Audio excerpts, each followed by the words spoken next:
we're going to discuss the mind and how to work with the mind and what kind of things we're going to encounter in the mind. So,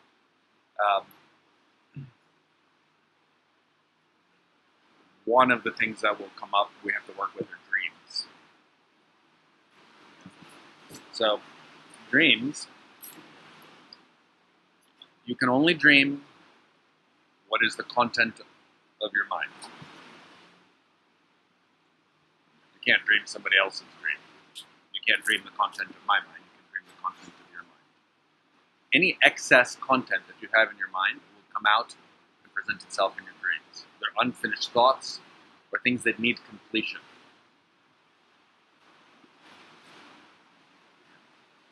People who study dreams say there's many different stages of dreaming and different types of dreams. I'm not going to go into any of those stages or any of those theories or any of that. I'm just going to, because it adds more content, I'm just going to keep things real simple. Whatever you're dreaming, that's you. It's like that Beatles or McCartney song where they say, what do you see when you turn out the lights? I'm not, I just forgot. I couldn't tell you, but I'm certain that it's mine. Yeah. Right?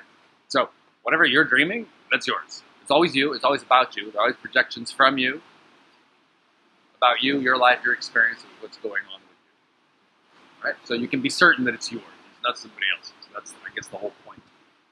Right? So, if it's yours, what do you do with it? So, here are a couple of general approaches that work very well. The first is, should you wake up from a bad dream, a nightmare, a monster is chasing you, trying to eat you type of thing, right? Or you're reliving an assault or violence or some transgression towards you. The most appropriate approach for that is to, you come out of it, and first you recognize that you are fully somatic, like you think it's real, right? In that moment, your body feels that it's real. Is to be aware that you are releasing this. So give thanks. Be thankful that you no longer have to be afraid of the monster chasing you and eating you, or the person who hurts you hurting you again. It means you are ready to let that go. If it comes up, it's because it needs to come out. Right? If you can feel the splinter, if it hurts, right? If the little wound has some pus and it's coming out and it's oozing pus, that means it's ready to be cleaned. So you don't push it back in. You don't pretend it's not there. You don't go and eat a bucket of ice cream and sing your favorite songs and chant your favorite mantras and hold tight onto your teddy bear. You go back into it. Oh God, I'm done with this. Great. Anything else that needs to come out? And you can write it down. Burn it. And if you have a returning dream, you just keep doing it over and over again, You keep giving thanks that your mind is now ready to release this, that you are prepared now to be free of this fear, of this insecurity, right? And at some point, you're going to have a dream where you're flying, you're soaring, you're growing wings, something is happening, right? And you give thanks, you acknowledge, you accept that you are now ready for the next adventure, for the next level, for the next leap. Right? Just take it like that. It works very well. Just see for yourself. Right? The important thing is to accept it for what it is. As you become more and more aware of your dreams, you can keep a little journal by the side of your bed of what kind of dreams you have. And you will begin to see that there is a certain pattern. There are certain things that will keep coming up. So you want to be aware of those because they are glimpses into the content of your unconscious mind. And by becoming conscious of them, their unconsciousness, they become less unconscious and more subconscious. Right? You begin to, you're picking a piece of the puzzle out, looking at it, and going, that's strange. Here I am, flying with the angels, or here I am, running away from the demons. Right? Does that make sense? So, with that in mind, with that understanding that this is my approach for all dreams that I have while I sleep, Wake up and I can let go of it. Or I can accept this. There's always acceptance. It's always great. I don't need to be eaten by the monster anymore. Great, I'm ready to fly and make love to the new angel. Okay. Does that make sense? But that said, there is some dream therapy work you can do on yourself. And dream therapy work is simply you're preparing yourself to go to sleep, right? You're giving yourself time to cool down your engines, wind down your computer, and you've been witnessing yourself, you've been studying yourself, you're aware of the kind of thoughts that are coming up, you're aware of the fears, the angers, the insecurities, the remembrance or the sentiments about some sort of trauma or issue, some splinter that you have, right? Or it's an unknown. You have no idea why you're feeling nervous or anxious today. You spent all day feeling nervous and stressed, and you have no idea. Or you've been confused all day. And let me just make a little side note about confusion. Confusion, by definition, can never be understood. It can just be experienced as confusion. Just like when you're in a fog, you can't see through it. You can just see that you're in a fog. So now you act accordingly. You move accordingly. You slow down. You drive a little slower, right? Pay more attention because you're in a fog. It will pass. Confusion will come, confusion will go. Clarity will come, clarity will go. Anger will come, anger will go. Lust will come, lust will go. Guilt and shame. Sometimes you know exactly what it is. Sometimes you have no clue as to what it is. If you know exactly what it is, you can use dream therapy to start clearing it out. You can give your mind instructions on what to do while you're sleeping. Because if you're dreaming, it means your biocomputer, your mind, is running while it's supposed to be resting. But it can't rest because it's rendering some thought process, right? It's processing. So there's a script, a self-hypnotic script for dreaming. The self-hypnotic script goes as such. You will write it out by hand in cursive. In other words, in connected letters and flowing, not printing it. You don't type it out. You actually keep a journal and you script it out. And it goes something like this. I'll just say it to you and then I'll go slower so you can write it down. But there's a basic script. And it's like those ad-lib games where you write something down, you leave a blank so you can fill in, right? And then you keep writing more. So there's a pattern. And then you're going to fill in certain details. It'll make sense as soon as I say it. The most effective script that I know is 3 lines. The first line of code, the first instruction that you're giving your computer, conscious instructions on what to do. In your unconscious, this is what you're doing. Right? Sound cool? Yeah, amazing. Tonight and each and every night. Tonight and each and every night.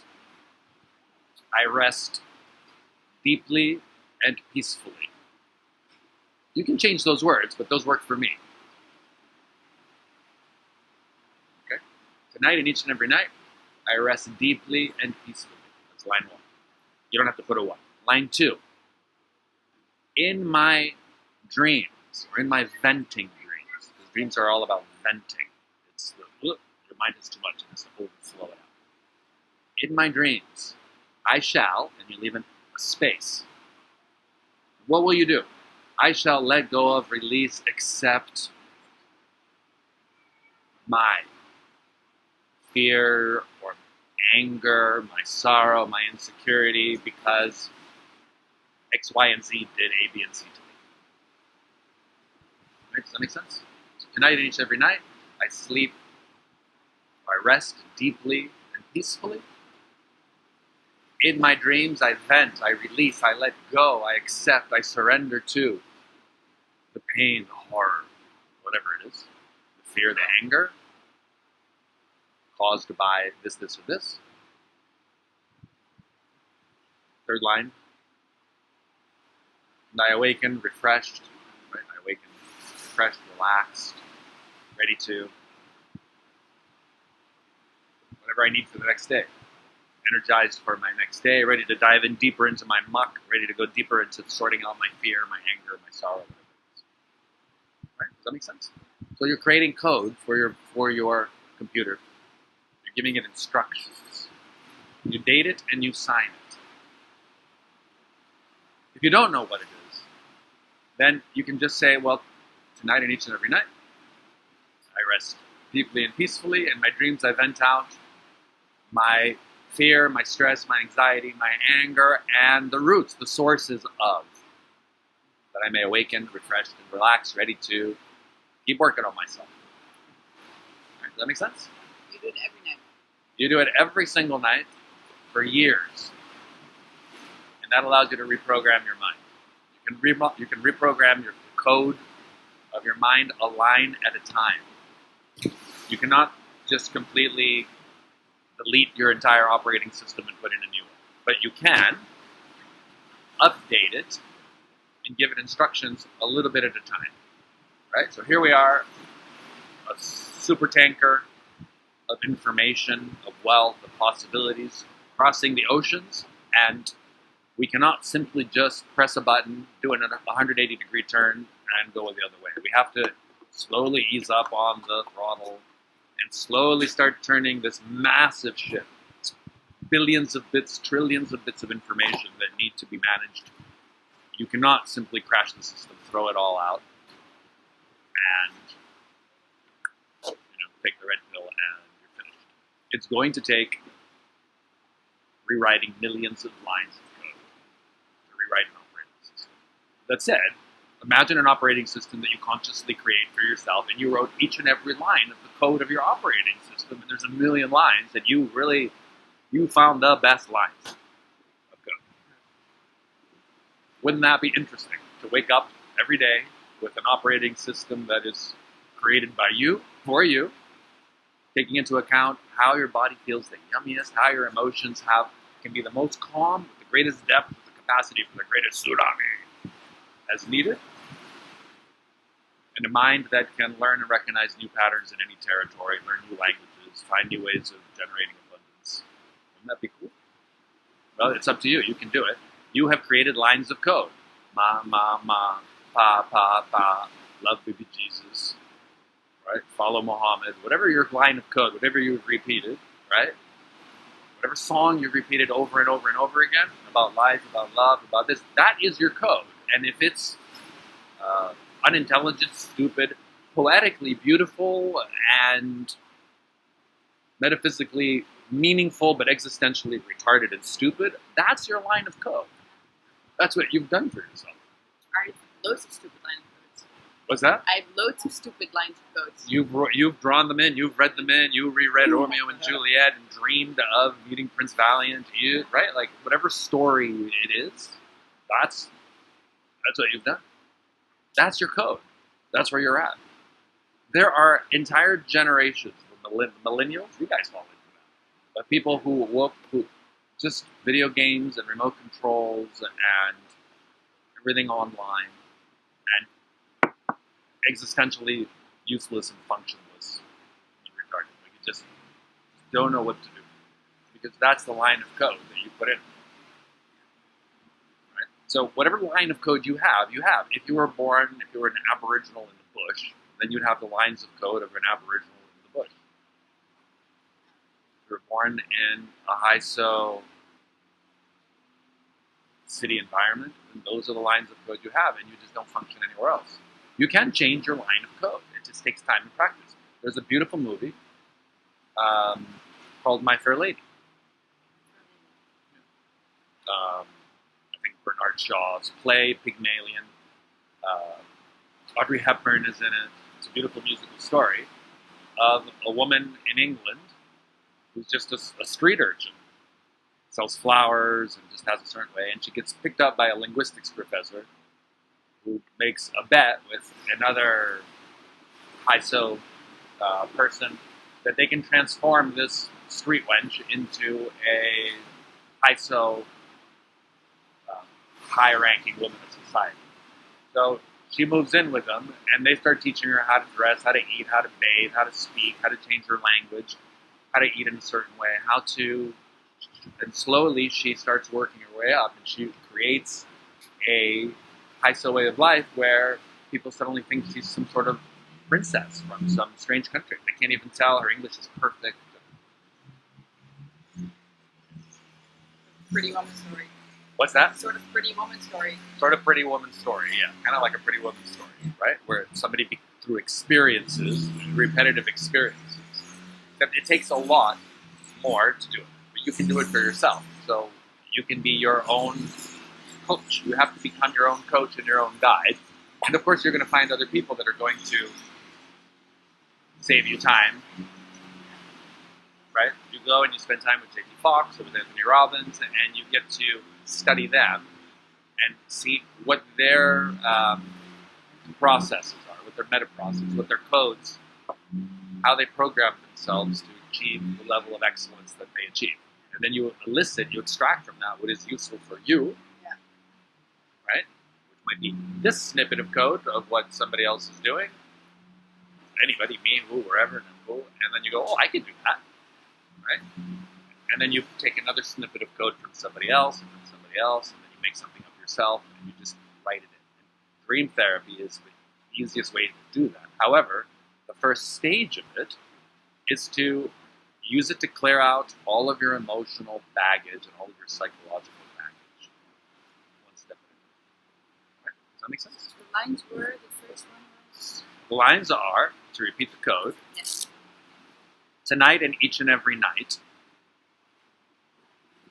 I sleep, or I prefer not to use the word sleep, I rest deeply and peacefully. This starts you with a nice, clear intention.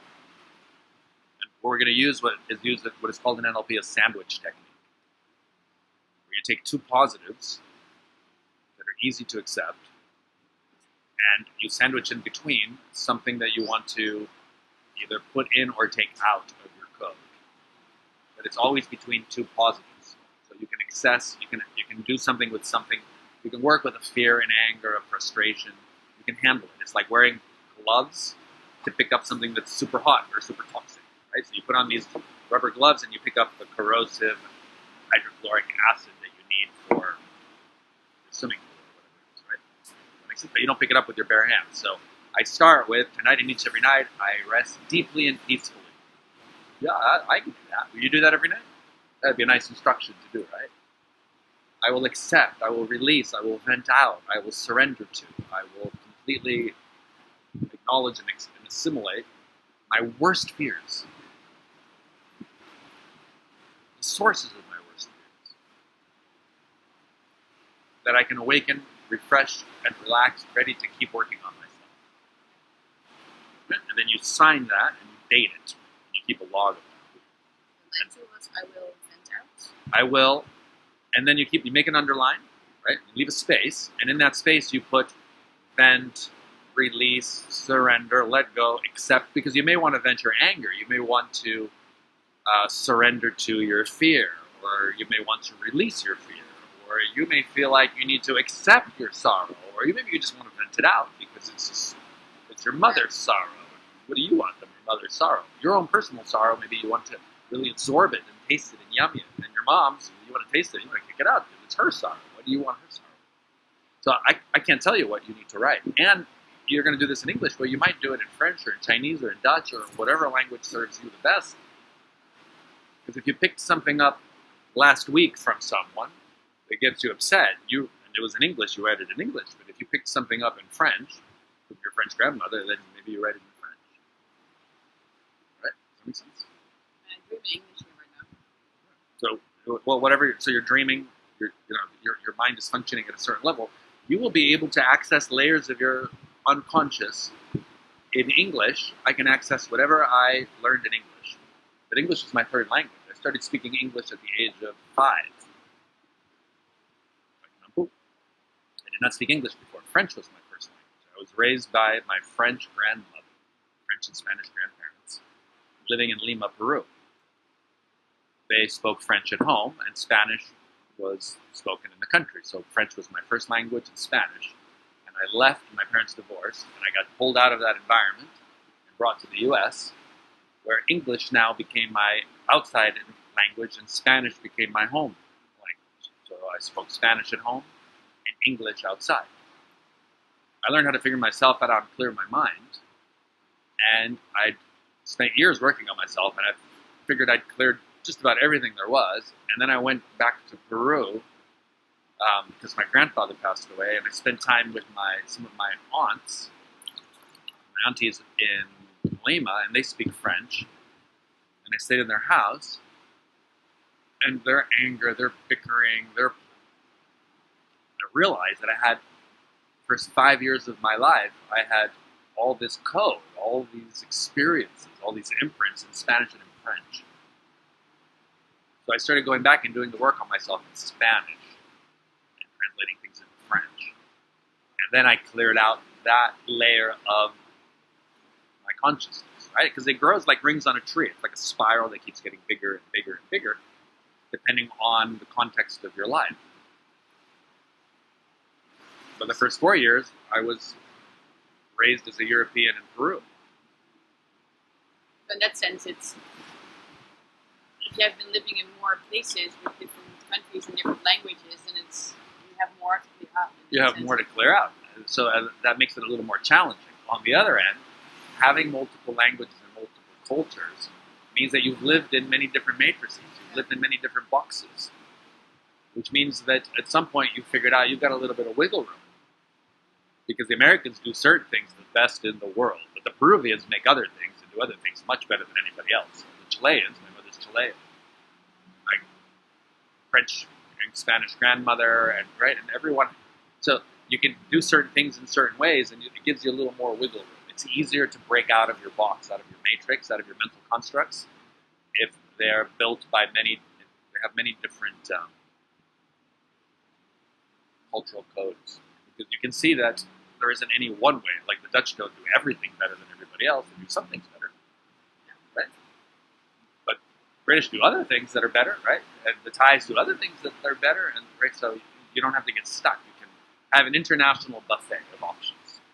I learned early on in life that I could pick and choose how I was going to think about things or approach life from different perspectives.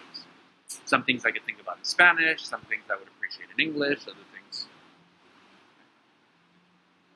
They're all resources for you. They're all, right? You have an international menu. You're only going to pick the food from your hometown. That's a bit limited when you can have something delicious from somewhere else. Right? That makes sense. So this is the first level of consciously coding your unconscious. Yep. So you're adding conscious code into your unconscious, and this is creating subconscious programming for you.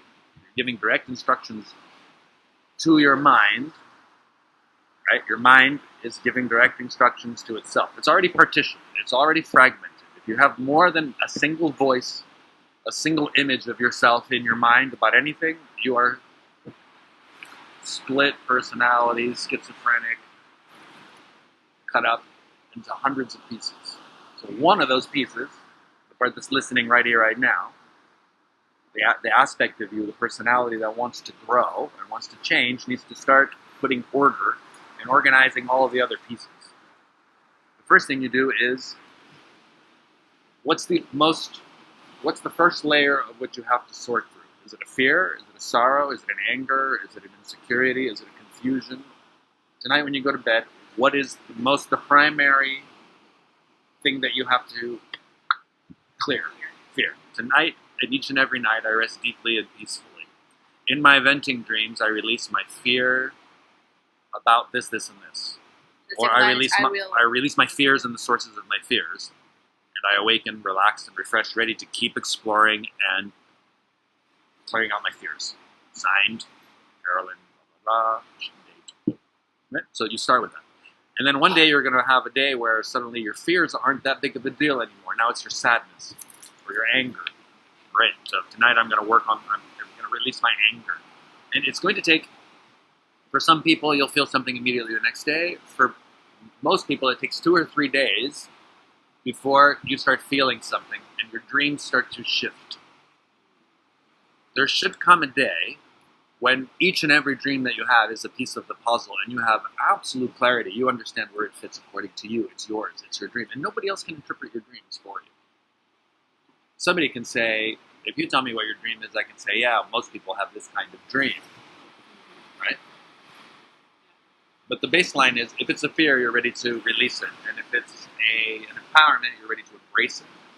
Jump into And for example, I have a dream that's already been haunting me for like 10 years. Yes. And that's that I have to do my final exam from high school again. Okay. So, and especially mathematics, biology, and physics, because if I had to do the test right now, I would fail definitely because I don't know anything about it. Okay. And that's a dream that I have sometimes. Right, so there's some imagery there that has some sort of meaning to you, which is something is incomplete in your education. Maybe what you're doing now is completing the education you need so you can get to the next level. Right? Maybe this is satisfying. Maybe not. I have no idea. Only you can figure out. Only you will know, right? Yeah. But you can release. I wish to understand or accept or release this dream, and just start working on it and make it disappear. Then tomorrow you're going to figure out you're angry at your mother because of this or that. So you write that down and you release it.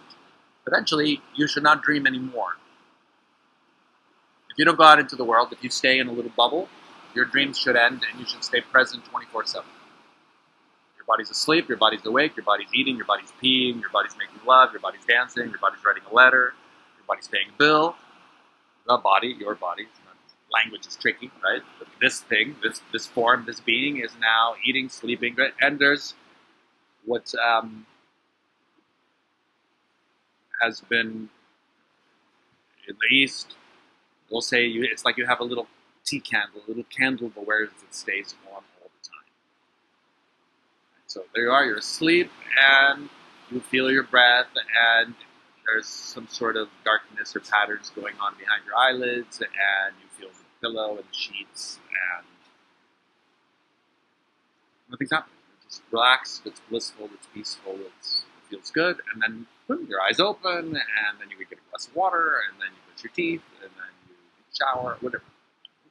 You just watch yourself going through this process. No dreams because there's no content. Your mind should be empty and clear until you choose to place some content in it. Right? Your blackboard, your whiteboard is clear. You start your day that way. If there's no content to add, it stays clear all day. It stays clear all day, then you go to bed, there's nothing to dream about. You don't dream anymore? I do dream. I dream a lot, but I'm constantly adding new content into my mind. I'm continuously going out and exploring. I'm going out and cutting myself and scratching myself. And, I like to go out and explore. I like to learn new things. I'm always reading new things. My mind is, it can be on, I can have a million windows open at any given time. I've got a million windows open at any time. And then I close them all up.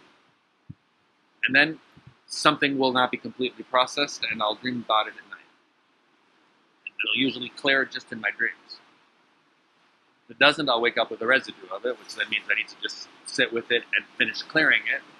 Or I'm not complete. I'm working on a project for many years now that I'm continuously adding to. Most people will not remember most of their dreams. Most people don't realize that they will dream for hours a night and wake up exhausted. But when you're dreaming, your machine, your mind, your machine is working overtime. You have given it more than it can process in one day. That's okay sometimes. But every day, you want to push yourself every day. Maybe you're on an important mission and you need to get from point A to point B because your life depends on it, or humanity will save humanity, so then you do that. But what if you're just carrying 999,090 stupid, retarded, outdated, make no sense ideas, values, beliefs, philosophies, questionless, answerless questions, and nonsense in your head? And then you're dreaming and dreaming. And you keep thinking about your dreams and worrying about them and adding more content about them. And that would be like you want to, get across the beach and swim, and you keep filling your pockets with sand and with rocks and with dirt, and you keep gasping for breath, and you keep swallowing water, and you keep struggling to get to the top. And then every time you sink to the bottom, you put more rocks in your pockets. And then you wonder why you're exhausted all of your life. Right? So lighten your load. That's why it's really nice to be able to create a bubble, a little cocoon, a little space where you can start lightening the load of what you picked up from before you were born, because you inherited that that slab of lasagna of collective unconsciousness with all of those layers that go back down to, I don't know, whatever. Yeah. Australopithecus. Right? We're carrying all of these things, and they have nothing to do with us. And you can dump all of that, and then if you wanted to, if it was enjoyable to you, if it felt right to you, you could then spend 10 hours a day reading science and studying quantum physics and poetry and art and learning how to fly different, machines and do things, and then you dream about it, and you're going to dream about all of that. And if you wake up feeling refreshed and happy, and that's what you want to do, right? I'm doing dozens of different things. I enjoy all of the different projects, all the challenges. And sometimes I have restless nights and I wake up in the middle of the night and something is unresolved, but I'm working on something that's fun for me to do. Otherwise, I don't get out of bed until it's time to get out of bed. I couldn't care less what's happening. Unless there's a fire or my baby's in danger, I just stay in bed. And I can still get up and I can still spend time with you guys and work on other projects. And so I got to answer the phone and yes, about my Wi-Fi, about the aquaponic systems I want to set up here. And if I don't set it up here, I'll set it up somewhere else. Does that make sense? Up to you, what you want to load onto your computer. But I'm doing it consciously. And every once in a while, I'll dig up something from my unconscious so that I know that I can sit, I can write it out, I can do dream therapy, I can do whatever work I need to do to clear it out. And then it's like a little, detour. You get what you need, and then you just keep going. You will determine the level of activity, of intensity, of what you need to do all by yourself. You need to know that, right? How do you function at your best? What's your peak? When are you beginning to redline it? When you're starting to burn out, you start to slow down, you drop things, you let things go.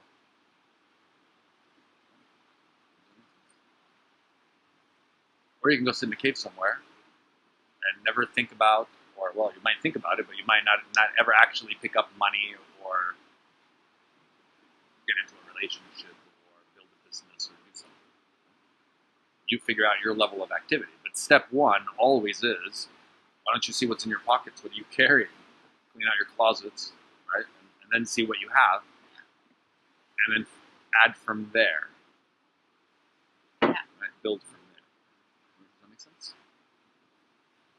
So this then leads to, if you're going to reprogram your mind, if you're going to start consciously choosing what the content of your mind is, would you like to also be able to create an app, so to speak, right? Have a compartment, have an area, a territory of your consciousness and of your mind, so that whatever you do, you can do it in a way that allows you to generate the abundance, the cash flow, the riches that you need, so that you can then keep doing all the things you love to do. And you get to choose if you want to do it at 0, or if it's a 1-figure or a 2-figure or a 6-figure or a 7-figure experience. You get to create that for yourself. This is an option. So you have the option, since you are now going to start programming and coding your mind, to then go into determining what kind of coding would you like for your capacity to attract, generate, and flow abundance. So this next section we're going to talk about is that. Does that make sense? Because now you can actually create something, because you're going to start creating your mind. So while you're clearing out code, using code to clear some things out, you can also be adding lines of new code that are going to replace the old code that you have. Does that make sense? What we're going to look at now is what I'm going to call creating your inner wealth app. Inner wealth and outer abundance. Your capacity to channel resources. So, for that, there's a couple of things that need to be understood. The first is that everyone has a script for money. That script determines the most amount of money that you can effortlessly make before you start sabotaging yourself or running into stress or creating problems, because it goes beyond your capacity to generate that much, to channel that much abundance, and a minimal amount of money that you will be able to function with before you will do something to start making money again. Everybody's script is slightly different, but there's only so many different scripts you can have, and they actually align with the different socioeconomic classes and levels that makes up what I like to call the different neighborhoods of the matrix. So there's the wealthier neighborhoods and the less wealthy neighborhoods, right? So there's the low level, the middle income level, the higher level, the upper, the high net worth individuals, the ultra high net worth, right? These are different neighborhoods of the territory. You have whatever you imprinted from your childhood. What else? What else would you have? If you were born in a middle income class family, you have a middle income class script. If you were born in an ultra high net worth family, you have an ultra high net worth script. If you were born in a ghetto or on the streets, then you have that poverty level, street level script. If you take a bum off the street and you switch them with an ultra high net worth individual, where you put the bum into a palace and you take the prince and you put him on the street, within a short amount of time the bum will be back out on the street and the prince will be the king of the street and eventually work him or herself up and out, own the street, and generate a thriving business out of it, because that's all they know how to do. Some people are happy living, sleeping wherever they can. Personally, if I don't have a nice pillow, I will find a way to get a job and secure a nice place to sleep and get some nice food, and I'll just figure it out. So, how do you determine what your script is? The easiest way is to just look at your financial history. You look at the average amount, the highest amount of money that you've made over the last year. You look at past years throughout your life. You look at the least amount of money that you've been comfortable with, and how that's changed over time. Of course, when you're in college, you're undergrad in college, you just scrape by with whatever, right? But it's still a certain quality of experience. You're still investing a certain amount of money in school, in your dorm room, sleep on a couch, right? Enough to get some, rice and beans and a beer or whatever it is that you need, right? Does that make sense? So you look at what your upper level is and what your lower level is, and you map it out. And what you will notice is that you will have had some sort of sine, almost like a sine wave, where you get to the poorest before you get wealthier, and then you get to the poorest, and then you go up, and you will have maintained yourself within a certain range, a certain bracket. You're in an income bracket that you're comfortable with. And you can be comfortable at any income bracket based on your conditioning.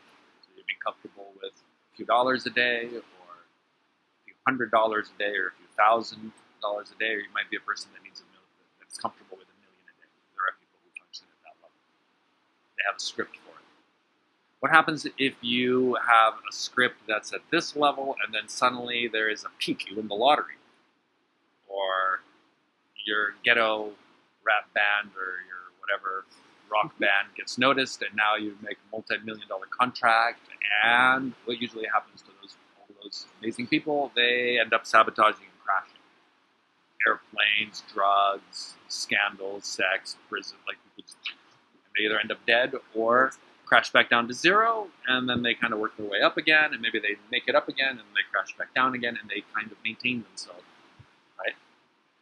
So I like to liken it to wiring, electric wiring, because what you're channeling is currency. And it's important to understand that the script that most people have, the vast majority of the population, have a script for money. And they don't have a script for currency. This is important to note because there's a difference between money and currency. Money is something physical and existential, like a gold coin. Currency is a digital account, PayPal, the US fiat currency on reserve. The euro is fiat currency. The pound, the dollar, the Thai baht are all fiat currencies. They're not backed by any physical gold or silver. They used to be. If you look at the history, the origins of money, it goes back 10,000 years, maybe even before that. There's a great book called The Richest Man in Babylon, which is, it's whether it actually happened or not doesn't matter. It's pretty factual as to how we developed money. And money is always attached to a service or to your time, to the quality of what you have to offer. And most people think that way. We went from being hunter-gatherers to entering an agrarian age where I could grow potatoes or tomatoes and trade them for somebody who had chickens or pigs, or who could make a nice belt for me, or a new tool for me, right? Or build a house. And we moved from the agrarian age to the industrial age.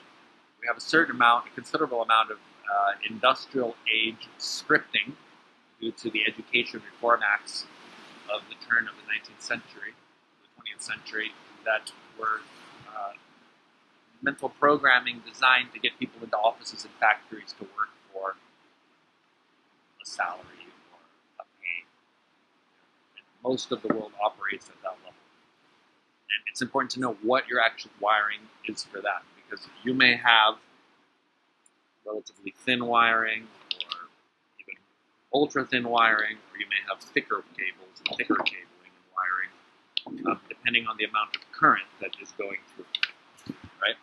In this case, 220 volts are coming in, current coming in through here, but I don't know how many, very small number of volts of power going through this wire, so they have different grade cable wiring.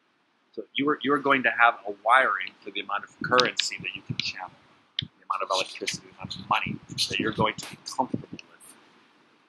And if you determine what that is, you can start to upgrade it. To give you an actual physical metaphor for that, this space,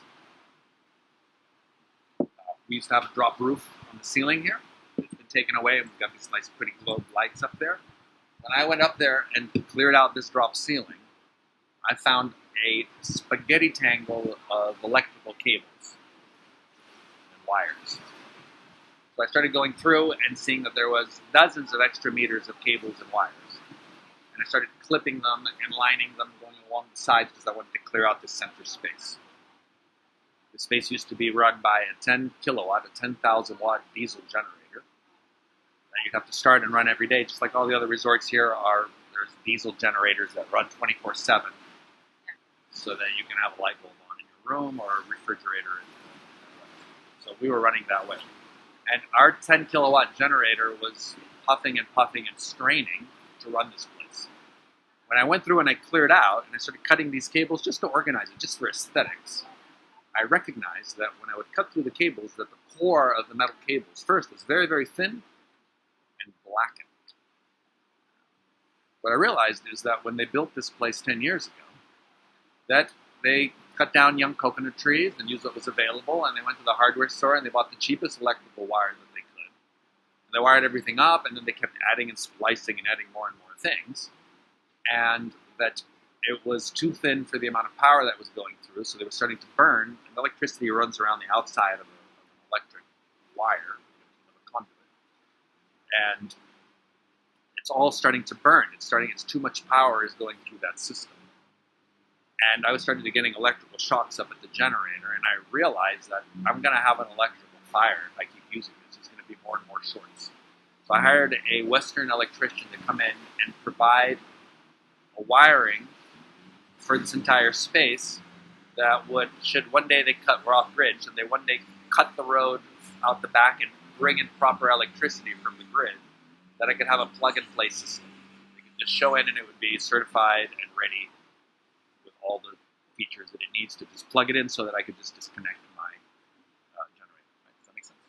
So we invested a significant amount of resources to do that. It was quite expensive because quality wire, quality cable, the cheap cable costs like, I don't know, it's just put a figure, $1 a meter.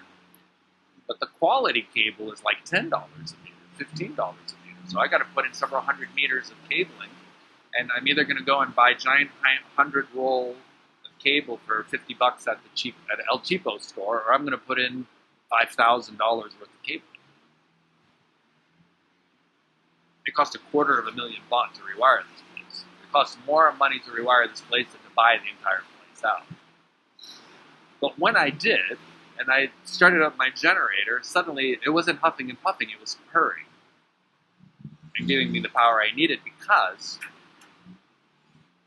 I was losing so much power that I went from needing more than 10 kilowatts to run this place to a 70 to 80% drop in power just from the resistance that the El Cheapo wiring, El Cheapo burned out, outdated wiring, could not handle it. By putting in new wiring and investing money to do that, suddenly I only needed 2 to 3 kilowatts of power to run the entire place. Which meant now I can go solar. Because a 2 to 3 kilowatt solar powered startup system is just 9 solar panels and a small 3 kilowatt inverter, not that expensive, and 8 leak cycle batteries, and now suddenly I am power independent, right? And I've got a nice system that doesn't shock you.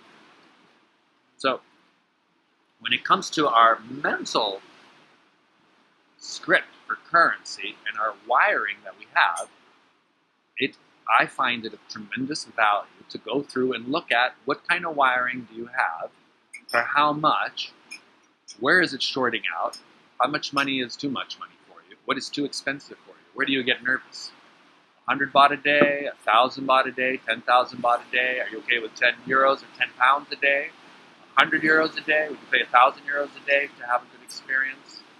Right? What is your comfort zone, what is your discomfort zone, and once you know what that is that what you need? Are you okay with that? Because you can just replace the wiring and be okay with living hand to mouth. There's no problem with that. It does not matter if you are a €1 a day person, or a €10 a day, or 100, or 1,000, or 10,000, or a 1 million euro a day person. All that matters is that you have what you need in order to flower. So, to quote Osho, it's not a question of being a marigold, or a lotus, or a rose, or a little grass seed. It's a question of flowering and blossoming. What do you need to flower and blossom? What kind of currency, what kind of cash flow do you need? Now, this is extra significant because in 1972, Richard Nixon, the acting president of the USA at the time, he changed the dollar, took it off the gold standard, and created fiat currency. With fiat currency, what that means is that money is no longer money. What we're using is currency. A dollar bill, or a pound note, or a euro note is no longer backed by anything physical and existential. Money is now purely a concept and an idea. Before, money was tied to an existential physical reality. There is only so much gold, it's an element. There's so much silver, there's an element. There's so much platinum, titanium, there's only so many diamonds. That's it. You cannot create more gold. There's a limited amount of gold on this planet, which means there is a limited amount of money on this planet. But we humans decided that we want unlimited amounts of money, and we want unlimited growth in a closed, limited space, which has its own consequences that will come through in the wash at some point, or maybe not.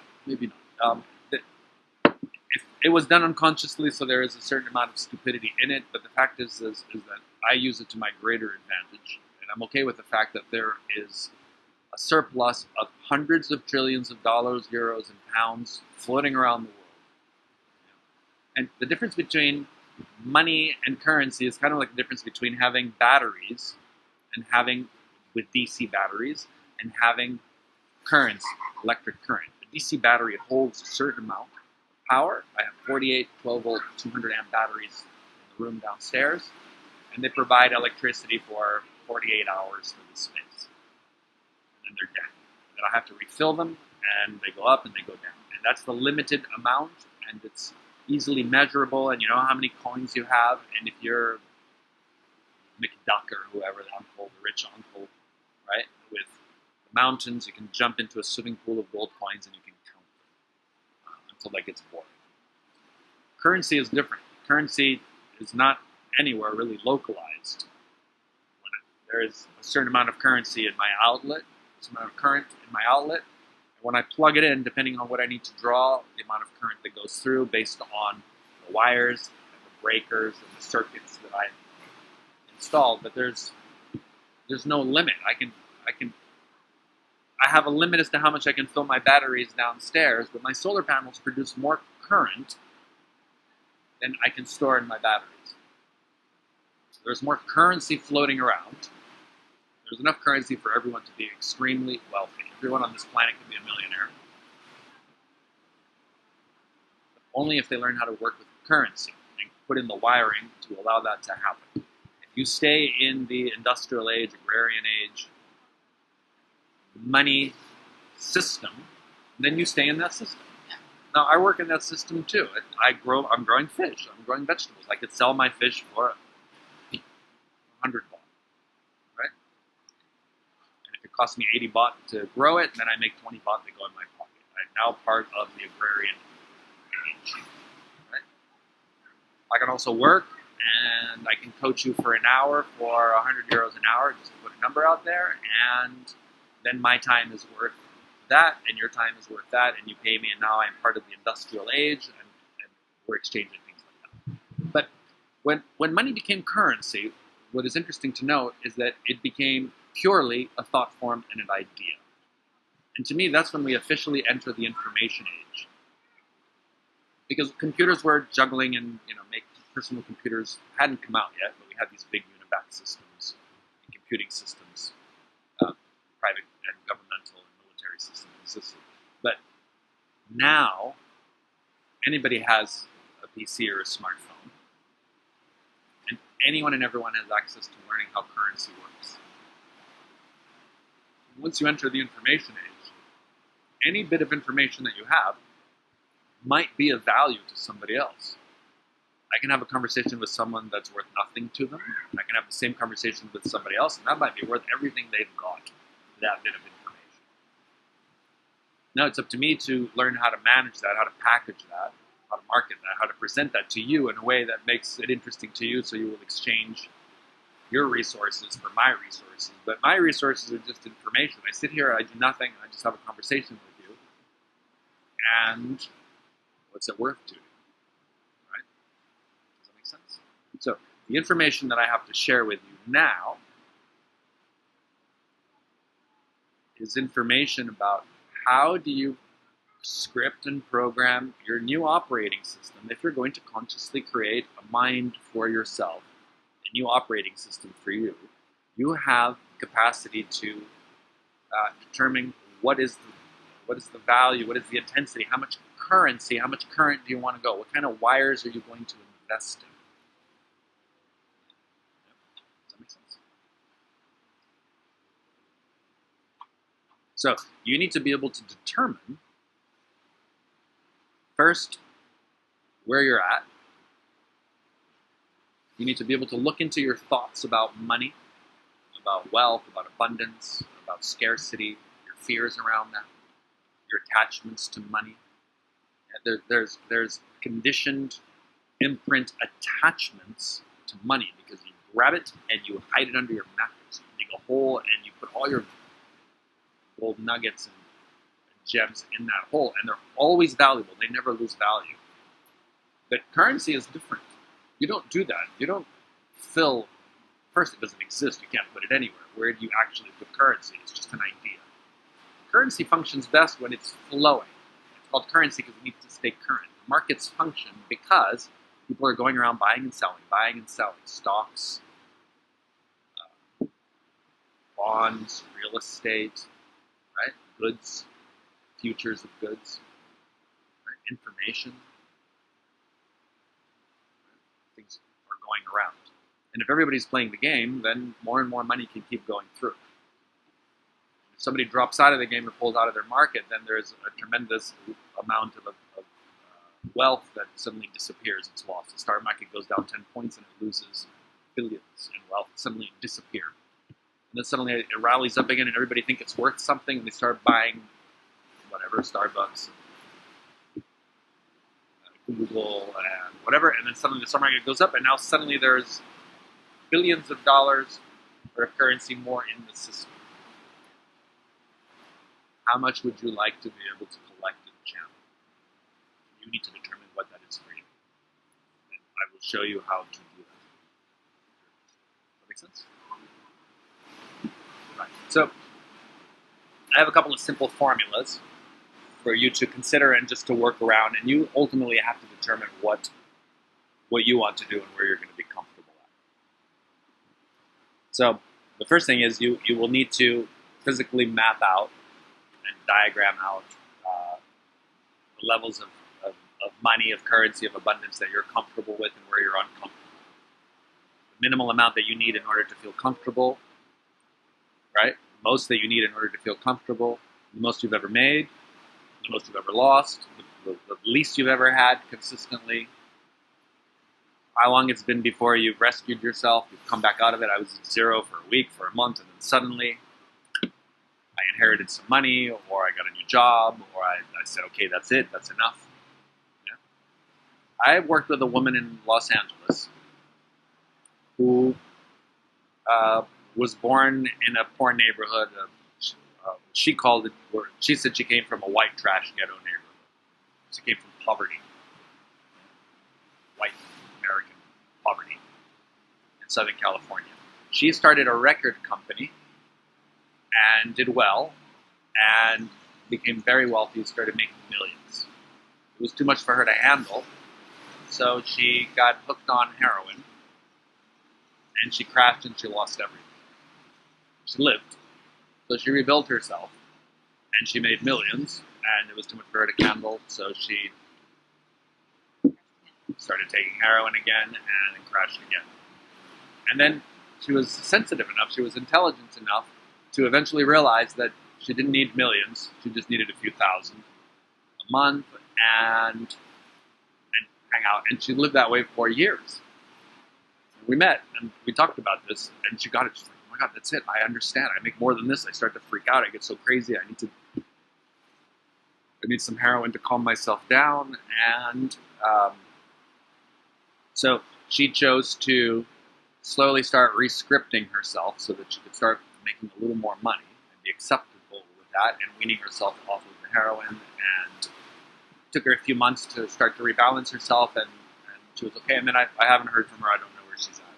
So she could be multi-billionaire by now or lost in some gutter somewhere. I have no idea. So, because you have to follow through with it, right?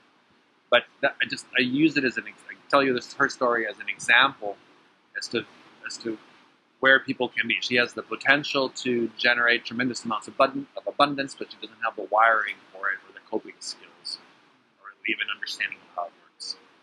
So I look for determining the amount of cash flow that I need in order to live comfortably enough to be relaxed, be present, feed this body what it needs, and be able to work doing what I love to do in the world. There is a primary approach for people who just want to learn how to make more money or be comfortable with making more money. Right? You determine what the value of your script is, and you come to a number, right? How much money do you need a month divided by how many hours do you work, and you are 10 an hour, 50 an hour, 80 an hour, 100 an hour, right? 2,000 a month, 6,000 a month, 8,000 a month. It just depends on the units of your currency, right? Does that make sense? And then what you can do is you can choose to say, well, I make 50 an hour. I'd love to make 100 an hour. Or I'd love to make $1 million an hour, but you can't go from 50 to $1 million. You can go up maximum in order of magnitude. So if you make 10, you can work your way up. You can re-script yourself to get to 100. And then when you reach to 100, you can re-script yourself to get to 1,000. And when you reach 1,000, you can re-script yourself to get to 10,000. You can slowly work your way up. It takes some time. It takes months and months. It takes a few years to work. And you can do that based on whatever you want, whatever you desire your abundance to be. Our friend JT, he worked himself up from zero, and I've heard him personally say, yes, it's a different mindset. When you go from 100,000 to a million, it's a different mindset. When you go from a million to 10 million, it's a different mindset. You need a completely different mind. And you need a different mind to go to 100 million. And what I interpret that is that, yes, you need to work that out, right? So what has been found in the coaching industry, in the wealth, in the money industry, is that if you go and you invest in yourself and you go to seminars and you take courses and you pay coaches and you hire coaches to teach you how to fine-tune your business, make more money, find better ways of marketing and branding yourself, what you are also doing, maybe with not that much awareness, is that you're also adding value to your personal experience and you're investing in yourself. And what this is, it's giving a message to your unconscious. It's giving a message to your mind that you are now worth more. Right? So how can we do that consciously?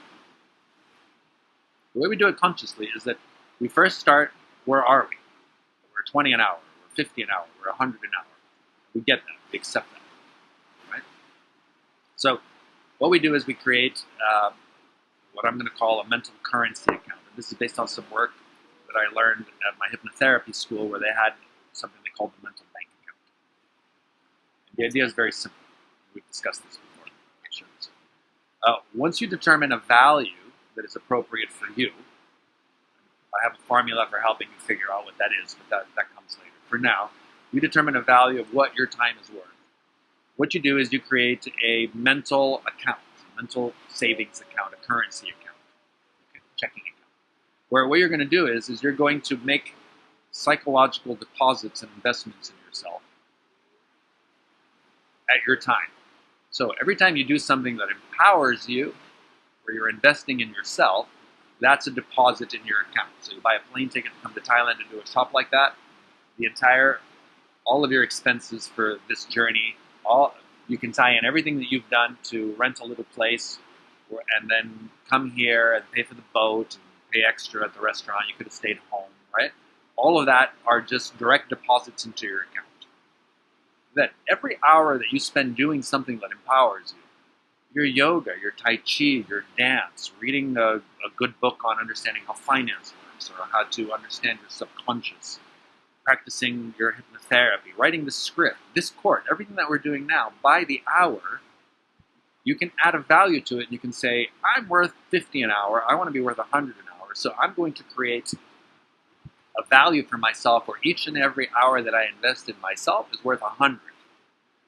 So I spent 6 hours with you yesterday, so I did a 600 euro deposit. And I spent this amount of time walking to get here, and I paid this much for my bungalow, and I overpaid this much for that, and the taxi driver, the boat guy, overcharged me. I could have stayed home, but every little extra bit goes in. And I could go to the cheap market, and I could buy bulk, ramen noodles and canned, foods and stuff like that. Or I can go an extra, however many, an extra drive, an extra 30 minutes or an hour to go to the organic market where I'm going to pay 5 times more for my food. But that difference and that time is an investment. So the extra hour that I spend every week to go there and come back, that's another 100 euro investment. And I spent an extra 50 euros on food. So that's another investment. And every day I'm going to write down everything that I do that empowers me. And I'm going to add that. I'll keep a little mental account. And then every time I do something that I know is disempowering me, I went out and I got drunk with my friends and I was hungover and I wasted 6 hours, I'm going to debit myself. I'm going to punish myself. I'm going to use just the simple pleasure and pain, reward and punishment system that all animals respond to. And if I waste 2 hours, I'm going to debit myself at double the cost.